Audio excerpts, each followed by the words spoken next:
So Donna, thank you so much for having a chat with me today. You're one of the very generous authors that shared your book, Engaging Training in the Lockdown Library. So the Lockdown Library was basically, we all had a little bit more time to read, and reading is a passionate thing for me. So I reached out to wonderful authors and friends like yourself who very generously shared your book. So I just wanted to do these interviews to give people a sense of who the authors are, and just describe the book really. So we are talking today about the book that's in the library, Engaging Training, but that's not your only book. And so I thought maybe you could tell us a little bit about some of the other books that you've written, and maybe tell us which one is your favorite if you can.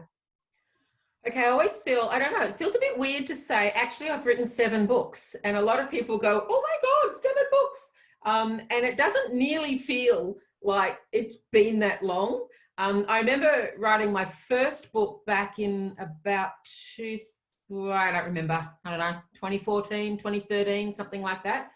And I deliberately wrote it so that I could learn how to write books. And it's called The Pen is Mightier Than the Slide. And frankly, it's a bit of a rant about why I don't like PowerPoint in training. So I have a strong training background. I was a workplace trainer. I used to teach the dreaded Certificate 4 in training and assessment. So my first 3 books were kind of my homage to that time in my life. Yep. And then I wrote a concept book called Making Work Work, which again, I wanted to learn how to do a book that had a more visual feel, that was kind of a blend between a magazine kind of look and a book. And that was a lot of fun. And then wrote 2 books for Wiley. So essentially, I'm really positioned now as a productivity person. I'm passionate about helping people make work work, hence the other book. And the 2 that I've written for Wiley are the 25-minute meeting and the first 2 hours. And then the last set, that if anyone's counting, they're going, oh, that's only 6. Where's the 7th? The 7th was actually a book and card set that I wrote called Permission Granted. And again, that was because I wanted to learn, how do you do card sets? How does that all work? So the bulk of my authoring has largely been around, I wonder what it's like to write a book, wonder what it's like to write a magazine style book, wonder what it's like to do a Wiley book, wonder what it's like to do a card set book. So that's kind of my little authoring journey, if you will. And to answer your question about which is my favorite, I think it's this one, the first 2 hours. It's all about how you structure your day for productivity. Yeah. Love it. And I must admit, I often share both of those books, your Wiley books, because for me, they're one of the biggest complaints I hear is, oh my God, more meetings. Oh, yeah. So yeah, so that saying which is your favorite is a bit like saying who's your favorite child. I know. We'll call them. They're both really good. Well, they're twins because they look the same. So. I know, and I'm really proud of those books. It's not to say that I'm not proud of the others, but people say that all the time. I give them to people because the things that I wrote about are real problems that people have who work in organisations. Yeah, and can people access those books on your website? There are so many ways. Yes, they can get them on donnamcgeorge.com. I also have them as e-learnings. They're also available on Audible, read by me. So yeah, and then of course in any good bookstore. So yeah, happy for people to contact me via the website. Beautiful. And if they contact you, they'll get signed copies, I'm assuming. Of course they do. If they come directly to me, signed copy. Woohoo! Perfect. So talk about Engaging Training then, because I think that's the book that for me, when I was reading that book, I'm new to training, but I do a lot of training, and so for me it was like almost like a handbook of, oh, thank goodness this exists. So who did you write it for? I actually kind of wrote it for me. And I say that because when I started out being a trainer, again, a bit of backstory, my background, I used to be an IT trainer. So back in the good old days, I used to teach Microsoft Word, PowerPoint, Excel, all those products.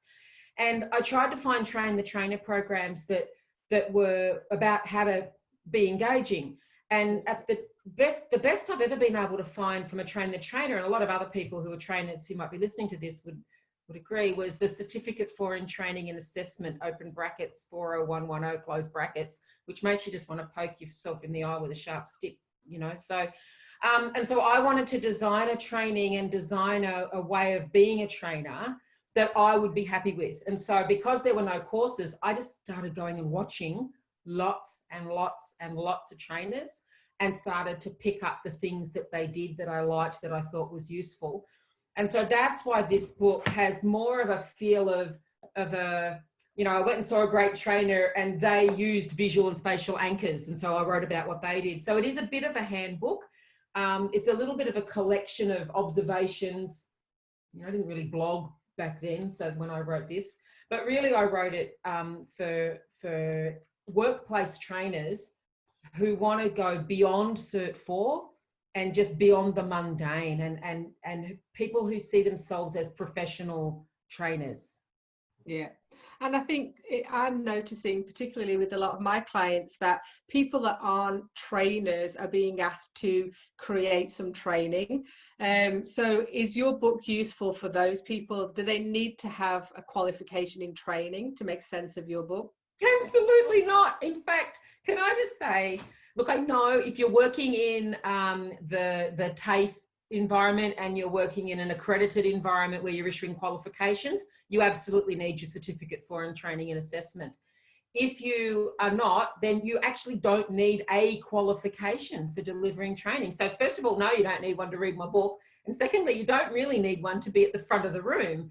And that's how I refer to it. You know, when you're at the front of the room, you could be presenting training, facilitating, speaking, whatever. It's making sure you show up with the right stuff. And so this book is specifically about how to show up when I'm in trainer mode. Now, does that mean you can't also use some of the stuff for presenting and facilitating? Totally. But really it's for when I'm in that mode, what are some things that I need to think about? So yeah, definitely don't need a qualification. Anyone could pick it up. And obviously we're finding it difficult to do face-to-face training at the moment. So are there techniques in the book that people can use for remote training, like Zoom calls and things like that?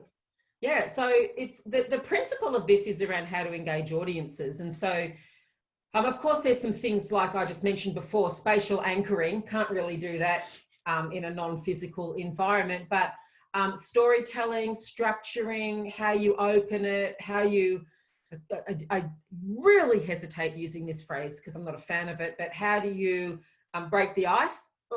All of those things are relevant for when we're doing virtual.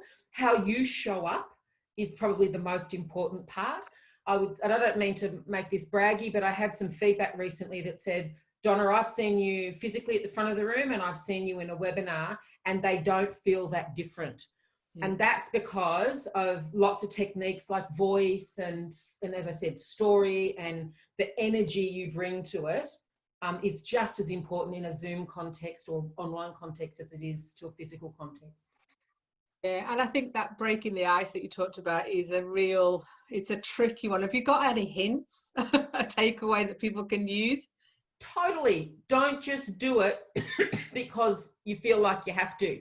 The biggest mistake I ever see in novice trainers is they go and buy some big fat book that says, you know, 1001 icebreakers, and they do some really daggy icebreaker.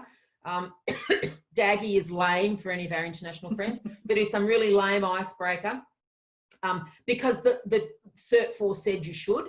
I always think about your icebreaker should introduce your content in some way and should be able to link to what you're talking about. And so in a physical setting, it could be a game or an activity, as long as you can make the connection. In a virtual setting, you've really only got, you know, often voice or chat or other, you know, breakouts and those kinds of things. And so it's giving people something really useful to think about that frames what you're about to talk about. So, excuse me, of course I get a cough right in the middle of an interview. So I know. So you're saying don't just do an icebreaker for the sake of it. Make sure it's actually connected to what you're training about and sets the scene. It should be a tiny part of your overall topic. Yeah, beautiful. And so you're obviously a training expert, lots of years in that. So you were saying that you've developed some training programs online. Yep. So can you talk to us about what's available? So I've done a lot of things internally for people. I did a whole series around working from home, lots of topics, particularly early in the piece. They've kind of evolved as I've gone along.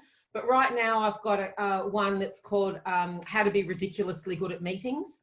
And for me, I thought about I always start with, and this is just old-fashioned trainer, I always start with, if I was live, what would I be doing?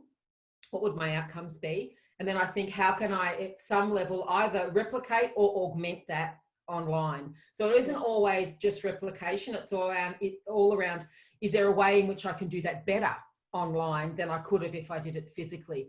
And so I'm playing around with that at the moment. And I'm a big fan of just trying stuff. I would love to tell you that everything I've ever done has been perfect. So not. So I have no idea how successful some of my new offerings are going to be, but I give them a go, and I give them a, try new stuff out. And so they're coming up in the next couple of weeks. And then I've got another series coming on after that, which is around how to be ridiculously good at structuring your day or being productive. So these are based around the 2 books that we talked about, the first 2 hours and 25-minute meeting. Yep. Brilliant.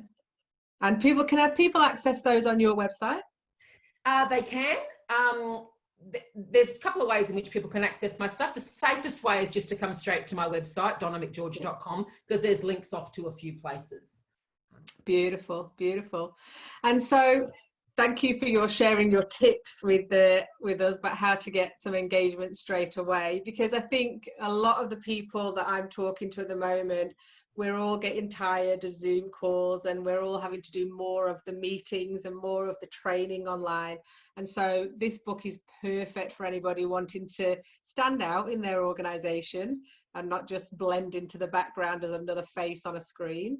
Absolutely. Yeah. And it's I often teach some of these techniques to leaders in organizations where training isn't their day job. And so there's something there for anyone who ever has to be front of room or on camera. Yeah. And I guess some of the skills that you're teaching in your book and in your programs are transferable. It's not just about training, but it's about any kind of presentation, a meeting, a report, anything. Absolutely. Brilliant.